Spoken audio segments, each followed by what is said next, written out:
ಮತ್ತೆ ಪ್ರತಿಬಿಂಬ ದೇವಿ ಇಲ್ಲಿ ಬಂದಿರತಕ್ಕಂಥ ಎಲ್ಲ ಭಕ್ತಾದಿಗಳು ಮತ್ತೆ ಹಳ್ಳಿಕಾರ ಅಭಿಮಾನಿಗಳು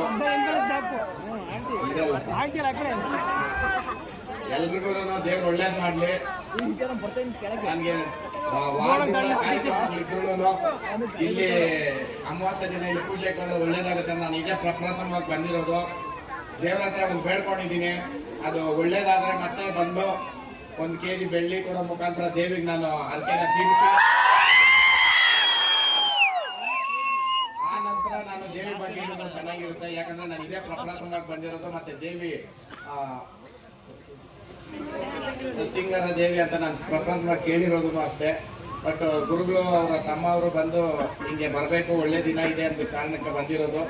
ಹಳ್ಳಿಕಾರ ಉಳಿಸಿ ಹಳ್ಳಿಕಾರ ಬೆಳೆಸಿ ಜೈ ಹಳ್ಳಿಕಾರ ಅನ್ನೋ ಮುಖಾಂತರ ಹಳ್ಳಿಕಾರ ರೇಸ್ನ ಮುಂದೂಡಿದ್ದೀವಿ. ಬರೋದಂತೂ ಬೇಡ. ಯಾಕಂತಂದ್ರೆ ಇನ್ನೊಂದು ವ್ಯಕ್ತಿಗೆ ಬಂದಿದ್ರೆ ಅದರ ಕಥೆನೆ ಬೇರೆ ಇರ್ತಾ ಇತ್ತು. ಬಟ್ ಇವತ್ತು ನನ್ನ ದೇವರು ಯಾವ ರೀತಿ ಮೆರೆಸ್ತಾವನೆ ಅಂತಂದ್ರೆ, ನಾನೇ ಉದಾಹರಣೆ. ಓರಿ ಸಾಕಿದ್ರೆ ಕೊಂಬನ್ ಕಲ್ಸ ಇಕ್ಕದಂಗೆ ಇಕ್ಕಿ ಮೆರೆಸ್ತಾನೆ ಅನ್ನೋದು ನಾನೊಬ್ನೇ ಉದಾಹರಣೆ. ಯಾರಾದ್ರೂ ಏನಾದ್ರು ಕೆಡಕ್ ಮಾಡ್ಬೇಕು ಅದು ಇದು ಕನ್ಸಲ್ ತಿಳ್ಕೊಂಡ್ರು ಅವ್ರ ಕಾಲಲ್ಲಿರೋ ಲಾಣ ತರ ಹಾಕಿ ಉಳ್ದಾಕ್ಬಿಡ್ತಾನೆ ಬಸವೇಶ್ವರನು. ಅದಕ್ಕೆ ಬಸವೇಶ್ವರನ್ ಸೇವೆ ಮಾಡ್ರಿ.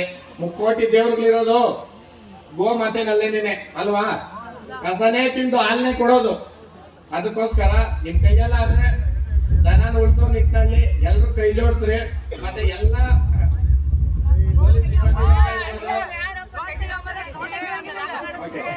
ಪೊಲೀಸ್ ಸಿಬ್ಬಂದಿ ವರ್ಗ ಇರ್ಬೋದು, ಟ್ರಾಫಿಕ್ ಪೊಲೀಸ್ ಅವ್ರಿಗೆ ನಾನು ಒಂದೇ ಕೇಳ್ಕೊಳೋದು, ಮತ್ತೆ ಕೆಲವೊಂದು ಸಂಘಟನೆಗಳಿಗೆ, ಅದ್ರಲ್ಲೂ ನಿಮ್ಮ ಭಾಗದಲ್ಲಿ ತುಂಬಾ ನನ್ ಕಾಲ್ಸ್ ಬರುತ್ತೆ. ದನಗಳನ್ನ ಗಾಡಿಗೆ ಹಾಕ್ದವಾಗ ಹಿಡಿಯೋದು ದಯವಿಟ್ಟು ರೈತರಲ್ಲ ಅಂತಂದ್ರೆ ನಿಮ್ ಕ್ರಮ ಏನ್ ಬೇಕಾದ್ರೂ ತಗೊಳ್ರಿ.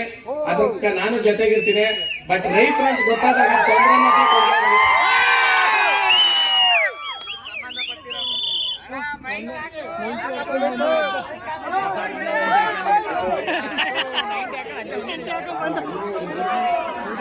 ಆಯ್ತಾ? ಓಕೆ.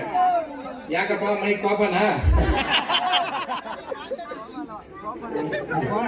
ಮತ್ತೆ ಇಲ್ಲಿ ವೇದಿಕೆ ಮೇಲೆ